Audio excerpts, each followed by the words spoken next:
Fêter les 20 ans de la clinique de Saint-Omer, ça a du sens. Ça permet de faire le point sur ce qui s'est passé pendant ces 20 dernières années et vous parler un peu de la chirurgie orthopédique à Saint-Omer. C'est grâce au culot insolent de deux chirurgiens, qui étaient Perret-Verger et Latreille, que la clinique a vu le jour ici, très vite relayée par une autre poignée de chirurgiens, dont les orthopédistes, qui ont amené la qualité de la chirurgie qu'on a aujourd'hui. Mais ça ne s'est pas fait seul, ça s'est fait grâce à beaucoup d'investissements de la part des chirurgiens, mais aussi des équipes chirurgicales, des infirmières et de tout le personnel de la clinique. L'essor de la chirurgie orthopédique a débuté il y a 25 ans, avec essentiellement la chirurgie prothétique, de la hanche, puis du genou, puis l'arrivée de chirurgiens du membre supérieur. Ceci nous permet aujourd'hui de pouvoir répondre à l'ensemble des besoins en chirurgie orthopédique pour la population autour de Saint-Omer.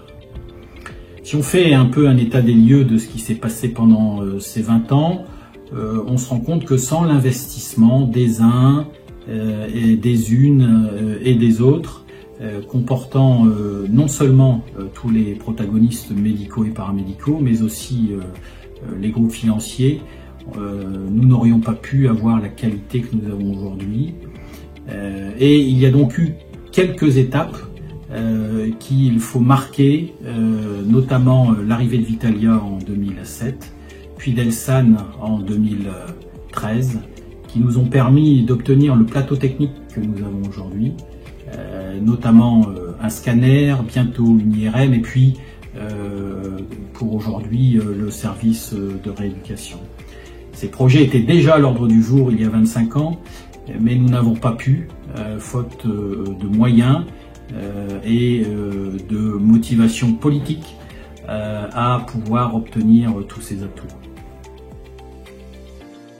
Donc nous, on est un groupe de cardiologues. Nous sommes installés à côté de la clinique depuis 3 ans. On était avant à Place Sugère, donc on collabore depuis plusieurs années avec la clinique sur les épreuves d'effort.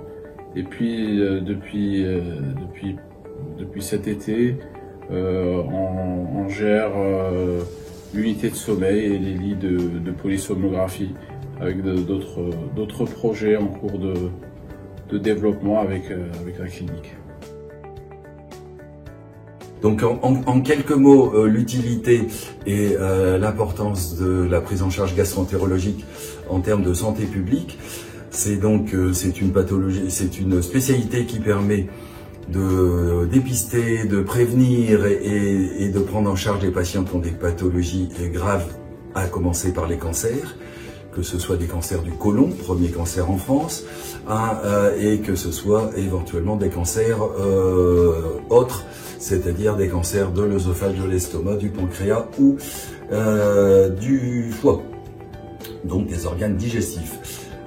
C'est aussi une spécialité qui permet, en termes de santé publique, de prendre en charge les patients qui sont très gênés sur le plan fonctionnel digestif, que ce soit des patients qui aient une symptomatologie par exemple de reflux, que ce soit des patients qui aient une pathologie à avoir par exemple des difficultés à avaler, ou que ce soit des patients qui aient des difficultés à exonérer, c'est-à-dire avec des douleurs régulières et des problèmes de transit.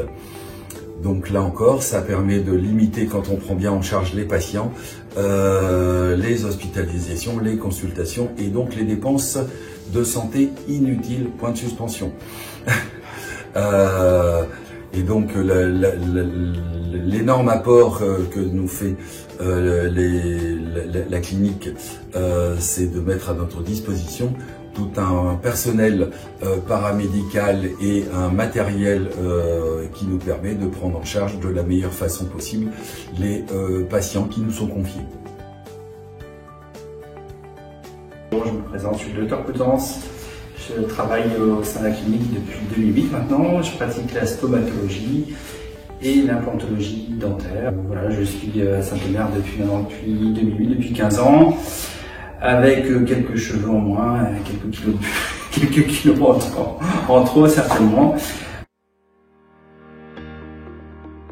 Bonjour à tous, je suis le Dr Alexandra Todosa, chirurgien esthétique et je suis ravie de célébrer les 20 ans de la clinique de Saint-Omer.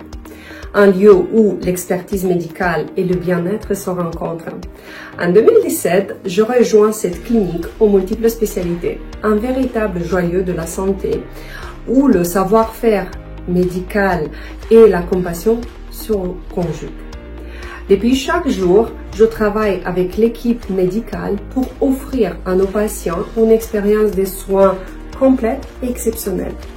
En cette année 2023, nous continuons de repousser les limites, explorant de nouvelles façons de rendre la beauté et la santé accessibles à tous. Mon engagement en tant que chirurgien esthétique s'inscrit dans cette vision moderne et holistique de la médecine. Que vous cherchez une expertise en chirurgie esthétique, chirurgie maxillofaciale, ophtalmologie, chirurgie viscérale, orthopédie ou d'autres spécialités présentes à la clinique de Saint-Omer, sachez que vous êtes entre des bons mains. Chaque spécialiste ici est dévoué à votre bien-être. Alors, rejoignez-nous dans cette célébration. Découvrez les multiples facettes de notre clinique et ensemble, continuons à écrire l'histoire de la santé et de la beauté à la clinique de Saint-Omer. Bonjour, bienvenue au SAMJ, qui a été ouvert en 2012, ça fait 11 ans. 11 ans qu'on accueille les Odomarois qui ont des problèmes traumatiques. Voilà, je vais vous faire visiter une petite salle où on passe beaucoup de temps. Voilà, c'est ici. Voilà, on passe nos journées dans cet endroit avec l'équipe infirmière. Je fais un petit coucou. Heureusement qu'elles sont là parce que des fois c'est vraiment chargé. Félicitations à elles. Pour cet anniversaire de la clinique chirurgicale de Saint-Omer, j'ai des souvenirs. Le souvenir affectueux du docteur Perret-Verger et de Catherine Perret-Verger qui ont permis notre installation ici en créant et en finançant le projet de cette nouvelle clinique. Je me souviens notamment du déménagement de la clinique où tout le monde avait participé à installer le matériel dans les caisses, à déménager avec nos propres voitures, les voitures des infirmières, tout le matériel chirurgical. Et puis je crois que finalement on peut être très fier de l'évolution de cette clinique qui, et notamment celle de l'urologie, qui grâce à ces excellents chirurgiens et surtout au personnel dont la compétence et la bienveillance auprès des patients nous ont permis d'améliorer au fil des années la qualité des soins. Voilà. Alors, mon meilleur souvenir à la clinique, moi, c'était il y a quelques années, ça fait 10 ans que je suis là, et j'étais arrivé depuis 2 ou 3 ans, c'était au mois de juillet, il faisait très chaud. Et on avait beaucoup travaillé avec les équipes au bloc et on s'était promis, à la fin on était fatigués, qu'on irait déjeuner tous ensemble. Enfin, en tout cas il était 15-16 heures, donc faire une sorte de gros goûter. Et donc on était partis avec les équipes chez McDo et on avait fait un bon repas tous ensemble, on s'était bien amusé. Il y avait des décorations de Playmobil et donc on s'était prêté au jeu pour faire comme des ados. Voilà, donc c'est vachement important de faire ce genre de choses, en tout cas de souder les équipes et de ne pas oublier qu'on fait avant tout un travail d'équipe. Le centre d'imagerie médicale IMATSO est constitué d'une équipe de 7 radiologues installés sur le site de la clinique depuis 2015. Nous travaillons en étroite collaboration avec les praticiens et les chirurgiens de la clinique. Nous avons une activité polyvalente, mais également une activité spécialisée en imagerie de la femme, en os articulaire, en interventionnel et en pathologie du sportif. Nous attendons l'arrivée prochaine de l'IRM en 2024, qui permettra une meilleure prise en charge du patient. Aussi, nous pourrons mieux répondre aux besoins de la nouvelle unité de soins médicaux et de réadaptation.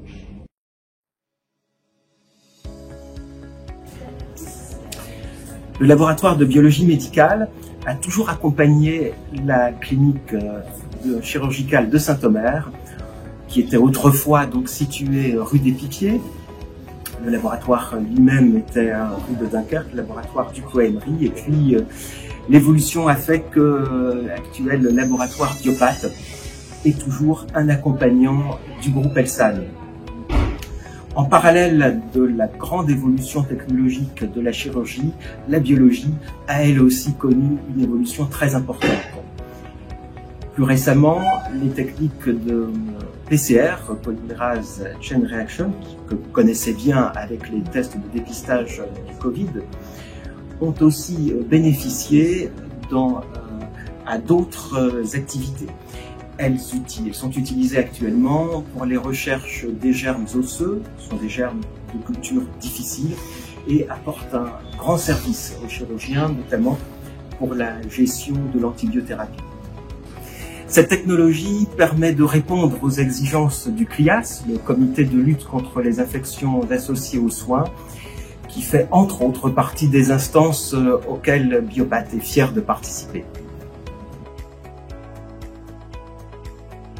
Mais comme depuis la création de l'anesthésie, les progrès principaux ont porté sur l'amélioration des moyens de monitorage pour surveiller les patients, pour mieux contrôler la profondeur de l'anesthésie, la douleur, et puis également sur le perfectionnement des techniques d'anesthésie, en particulier grâce à la miniaturisation d'appareils comme l'échographie par exemple, qui permet de beaucoup progresser sur l'anesthésie locale. On m'a demandé de parler de l'évolution à la clinique de Saint-Omer. C'est l'évolution de la chirurgie viscérale en général. Fort heureusement, mes collègues désormais m'ont remplacé et je termine mon évolution chirurgicale en exerçant la chirurgie gynécologique. En ce qui concerne l'évolution en général de la chirurgie, c'est surtout l'évolution des techniques célioscopiques, entraînant bien évidemment une hospitalisation qui se raccourcit, qui est ambulatoire ou qui est extrêmement courte, d'autant plus que certaines pathologies sont prises en charge également de manière médicale, telle l'appendicite ou d'autres problèmes comme la vésicule lithiasique non douloureuse.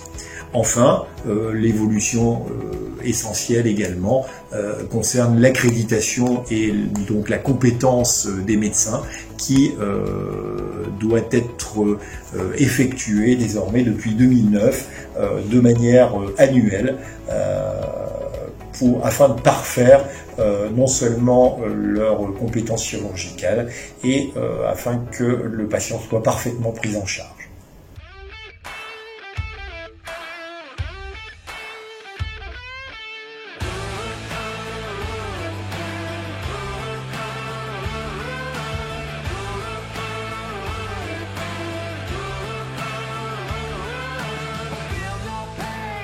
Voilà, je vous ai présenté l'ancien plateau de rééducation où nous avons passé pratiquement 2 ans de bonheur et de rééducation intensive. Je vous emmène vers le nouveau plateau, en route vers le futur de la rééducation.